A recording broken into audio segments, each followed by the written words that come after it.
तो hello friends, welcome back to my channel. और friend, आज वीडियो सीरीज के अंदर हम डिस्कस करने वाले हैं डेडलॉक को। डेडलॉक से रिलेटेड जितने भी टर्म्स हैं ऑपरेटिंग सिस्टम के अंदर, उन सारे टर्म्स को हम डिस्कस करेंगे विद एग्जांपल क्वेश्चन के अकॉर्डिंग। तो अगर आपने अभी तक ऑपरेटिंग सिस्टम के प्लेलिस्ट को एक्सेस नहीं किया है तो ऑपरेटिंग सिस्टम के प्लेलिस्ट को एक्सेस कीजिए, क्योंकि डेडलॉक हमारा लास्ट टॉपिक है ऑपरेटिंग सिस्टम का।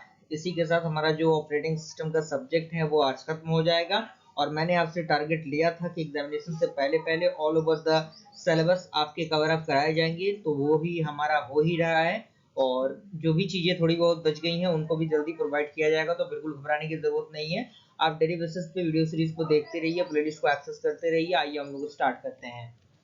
तो यहाँ पे डेडलॉक आखिर क्या होता है, तो इसमें कह रहा है कि deadlock is a situation where a set of processes are blocked because each process is holding a resources and waiting for another resources acquired by some other process। यानी जो डेडलॉक है एक प्रकार का सिचुएशन होता है जहाँ पे जो सेट ऑफ प्रोसेसेस होते हैं वो ब्लॉक होते हैं, क्योंकि जो प्रत्येक प्रोसेस होता है वो होल्ड करता है किसी भी रिसोर्सेज को और कुछ वेटिंग स्टेट को अनदर रिसोर्सेज जो एक्वायर करता है कुछ प्रोसेस के अकॉर्डिंग, उसके अकॉर्डिंग ये चीजें वर्क करती हैं। जैसे एक डायग्राम के अकॉर्डिंग आपके सामने चीजें दिखाई जाएंगी। तो यहाँ पे P1 P2 आपको एक ब्लॉक दिख रहा होगा, देन उसके बाद ये ब्लॉक मिलेगा, ये ब्लॉक मिलेगा। अब ये चारों जो ब्लॉक हैं वो एक दूसरे के साथ कनेक्ट होंगे। ये कनेक्ट होगा, इसको हम लोग कहते हैं एलोकेशन एज। उसके बाद ये कनेक्ट होगा, जिसको हम लोग कहते हैं रिक्वेस्ट एज। उसके बाद ये कनेक्ट होगा, जिसको हम लोग कहते हैं एलोकेशन एज। देन फिर ये, तो इसको हम लोग क्या कहते हैं, रिक्वेस्ट एज। क्लियर। और ये आपका R1 और R2 हो जाएगा। तो ये बेसिकली एक ब्लॉक डायग्राम में फिगर है। आप इस फिगर को नीट एंड क्लीन डायग्राम बनाने की कोशिश कीजिएगा, क्योंकि एग्जामिनेशन में अगर डेडलॉक आता है इस फिगर को अगर आप बनाएंगे तो आपके लिए बहुत ही फायदेमंद होगा। क्लियर। अब आता है डेडलॉक प्रिवेंशन। तो डेडलॉक प्रिवेंशन में कौन कौन से टर्म्स आते हैं। पहला आता है म्यूचुअल एक्सक्लूजन, दूसरा आपका आता है नॉन प्रिवेंशन, तीसरा आपका होता है होल्ड एंड वेट, और चौथा आपका होता है circular wait. Clear.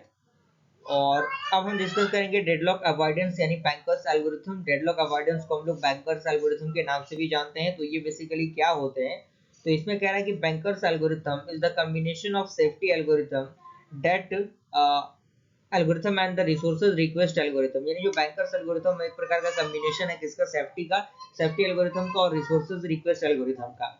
And step one यहाँ पे बैंकर्स एल्गोरिथम में क्या होता है, सबसे पहले हम इनिशियलाइज करेंगे work is equal to available, यानी जो भी वर्क अवेलेबल होगा उसको हम इनिशियलाइज करेंगे। और फिनिश करेंगे आई आपका इंडेक्स होगा false for i is equal to 0 1 2 3 up to n-1 term तक रहेगा। देन सेकंड स्टेप हम करेंगे, चेक करेंगे अवेलेबिलिटी को कि क्या ये चीज अवेलेबल है। अगर नीड क्या होगा, less than equal to work होगा तो गो टू स्टेप 3 हो जाएगा, जो कि स्टेप 3 हम डिस्कस करेंगे। अगर ये नहीं होगा तो एल्स में जाएगा। तो फिनिश क्या हो जाएगा, tells if it does not exist then go to the step 4। तो यहाँ पे ये एग्जिस्ट अगर नहीं करेगा तो वो कहाँ चला जाएगा, स्टेप 4 में चला जाएगा। तो यहाँ पे स्टेप 3 क्या है, स्टेप 3 है work is equal to work allocation, और आपका जो आई का वैल्यू रहेगा वो उसके अकॉर्डिंग। और फिर से अगर finish i is equal to true होगा तो वो कहाँ जाएगा, गो टू द स्टेप 2, तो वो स्टेप 2 में चला जाएगा। अब स्टेप 4 क्या कह रहा है, if finish i is equal to true for all the system is safe state. तो अगर ये जो आपका फिनिश आई का जो वैल्यू है वो अगर कंडीशन जो रहेगा वो ट्रू रहेगा सारे सिस्टम्स के लिए, तो जो स्टेट होगा वो क्या होगा, सेफ स्टेट होगा। एग्जाम्पल आपके सामने मौजूद है, कह रहा है कि consider a system that contains the 5 process P1 P2 P3 P4 P5 and these resource types A B and C। A has 10, B has 5 and C has 7 instance। यानी A के पास कुछ इंस्टेंस है, B के पास कुछ है और C के पास कुछ है। तो अब किस तरीके से इसको सिंप्लीफाई करेंगे, तो सबसे पहले आपके सामने एक प्रोसेस का डायग्राम मिलेगा और यहाँ पे एलोकेशन मिलेगा। तो यहाँ पे आप देख सकते हैं A में आपका क्या है, ए में आपका 10 है। तो यहाँ पे आपको 3 इंडेक्स बनाने पड़ेंगे। तो 10 के लिए आप देख सकते हैं किस तरीके से चीजें अप्लाई की गई हैं। उसके बाद बी के लिए 5 है, तो यहाँ पे बी के लिए आप देख सकते हैं कुछ चीजें यहाँ पे ऐड की गई हैं, और इसी तरीके से सारी चीजें ऐड की जाएंगी।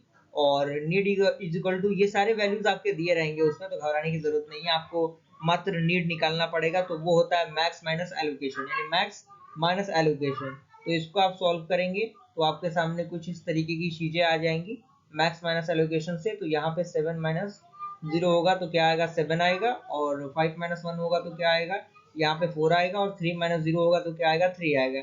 इसी तरीके से ये जो नीड का वैल्यू है वो सारे वैल्यूज निकल जाएंगे, तो बिल्कुल घबराने की जरूरत नहीं है।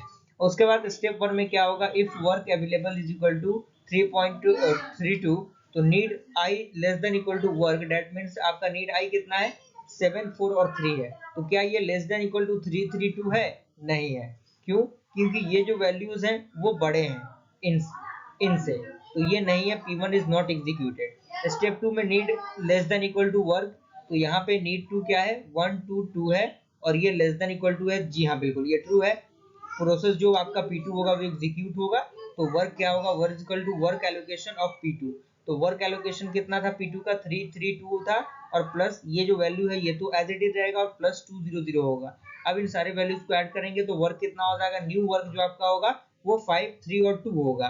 देन उसके बाद नीड 3 में हम जाएंगे less than equal to work, तो नीड 3 का वैल्यू कितना है 600 है, और ये जो वैल्यू नया वर्क का हमारा आया वो इतना आया, तो ये आपका फॉल्स है क्योंकि ये वैल्यू बड़ी है, ये आपकी छोटी है। तो P3 वेटिंग स्टेट में जाएगा, और यहाँ पे फिर से हम क्या करेंगे, need 4 is less than equal to work, तो नीड 4 आपका कितना है 00 है यानी 000, और वर्क आपका हमारा इतना है, तो ये आपका ये है, तो ये आपका एग्जीक्यूट होगा P4, क्योंकि ये जो वैल्यू है वो लेस देन है एज कंपेयर टू दिस, तो ये एग्जीक्यूट होगा।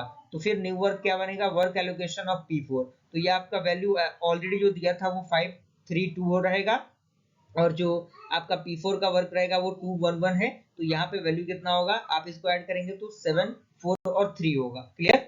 और उसके बाद जो आपका नीड 5 होगा वो less than equal to work होगा, तो यहाँ से नीड 5 का जो वैल्यू है वो 431 है, और जो नए वर्क का जो वैल्यू आया हमारा वो 743 है, तो ट्रू P5 इज एग्जीक्यूटेड, तो ये P5 क्या है एग्जीक्यूट होगा। देन न्यू वर्क क्या होगा, work plus allocation of P5, तो वर्क कितना था हमारा न्यू, ये आपका ये था, और जो आपका P5 का एलोकेशन है वो 002 है, तो हमने इसको ऐड किया, तो जो आपका नया वर्क बना वो 7 4 और 5 बना। आपको अभी तक पैटर्न समझ में आ गया होगा कि एक्चुअली इसमें हो क्या रहा है, किस तरीके से ये वर्क कर रहा है। तो फिर से जो आपका वर्क होगा वो इतना आएगा, तो फिर से हम इसको चेक करेंगे, need 1 less than equal to work, तो यहाँ पे आप देख सकते हैं ये जो वैल्यू है वो छोटा है एज कंपेयर टू दिस, तो ये ट्रू होगा। तो न्यू वर्क क्या होगा, वर्क एलोकेशन ऑफ P1 होगा, तो यहाँ पे वर्क एलोकेशन इतना होगा और प्लस P1 आपका जुड़ जाएगा, तो यहाँ पे 755 आएगा। देन उसके बाद फिर से वर्क क्या होगा, 755 दिया हुआ है, फिर हम 3 के लिए चेक करेंगे, तो 3 के लिए भी क्या होगा, ट्रू हो जाएगा, क्योंकि ये वैल्यू छोटी आ गई, ये बड़ी है।